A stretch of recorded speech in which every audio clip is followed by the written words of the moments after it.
Patancheru Delhi public school కు చెందిన బస్సుకు కృష్ణారెడ్డిపేటలో అగ్ని ప్రమాదం. బస్సులోనే ఉన్న విద్యార్థులు పిల్లలను ఎక్కించుకునే క్రమంలో కింద స్పార్క్ వచ్చి మంటలు. అప్రమత్తమైన డ్రైవర్ హుటాహుటిన బస్సుల నుంచి పిల్లలను కిందకి దించేశారు.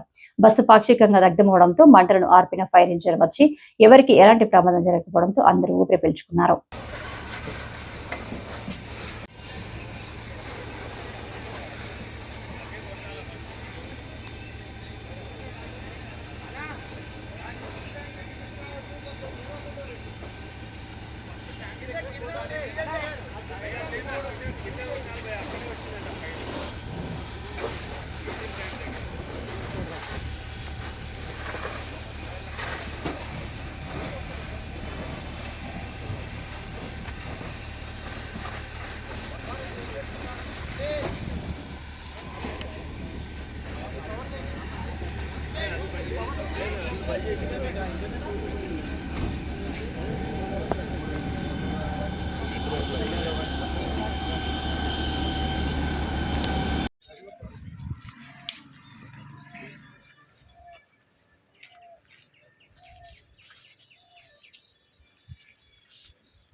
స్టార్ట్ అయిన తర్వాత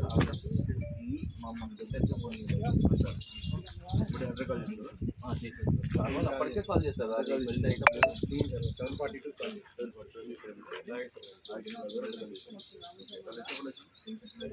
కాల్ చేస్తే 8:25 8:30 మధ్యలో వచ్చింది. మేము వాటర్ పైప్ వేసి మొత్తం ప్రయత్నం మేము చేసాం, ఎంతవరకు ఆగగలుగుతాం అంటారు. ఎందుకంటే పిల్లల్ని సేఫ్ చేయాలని చెప్పి వాళ్ళు దూరం పెట్టి మీ అందరం దూరంగా ఉంది. మా ప్రయత్నం ఏదో మెల్ట్ అవుతున్నాను బ్యాటరీ చూస్తే ఎక్కడ వచ్చిందో మాకు తెలియదు. ఫస్ట్ మిడిల్ వచ్చింది, ఆ వైర్ కాలిపోయి అది మొత్తం డ్రాప్ అవుతుంటే నా పేరు నర్సింహులు, నేను డ్రైవర్ను. ఈ బండి కింద వైర్ మెల్ట్ అయ్యి ఫైర్ వచ్చి ఇంజన్లోకి వచ్చి ఫైర్ అయిపోయింది. పడంచారు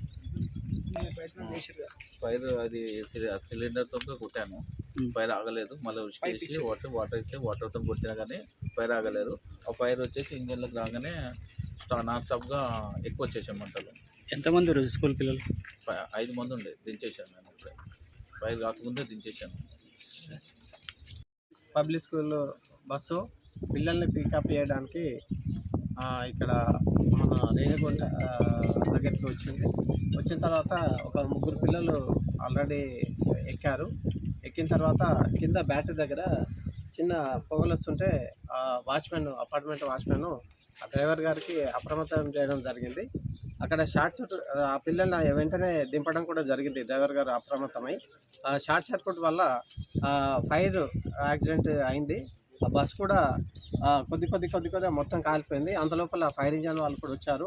ఆ ఫైర్ ఇంజన్ వచ్చేసి నీళ్ళతో మొత్తం ఆర్పడం జరిగింది. కాకపోతే పిల్లలకు కూడా ఏం జరగలేదు. అందులో పాత బస్ కూడా కాదు, ఇది కొత్త బస్సు, మొన్ననే రిజిస్ట్రేషన్ అయింది.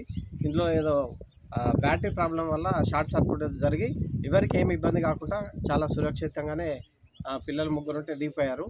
ఈ బస్సు కూడా మొత్తం ఫైర్ ఇంజన్ చార్పేయడం జరిగింది. ఎవరికి ఎలాంటి హాని జరగలేదు. ఇక ముందు కూడా ఇట్లాంటి ఏం జరగకుండా మనము జాగ్రత్తలు తీసుకోవాలని మేము స్కూల్ యాజమాన్యానికి తెలియజేస్తున్నాం.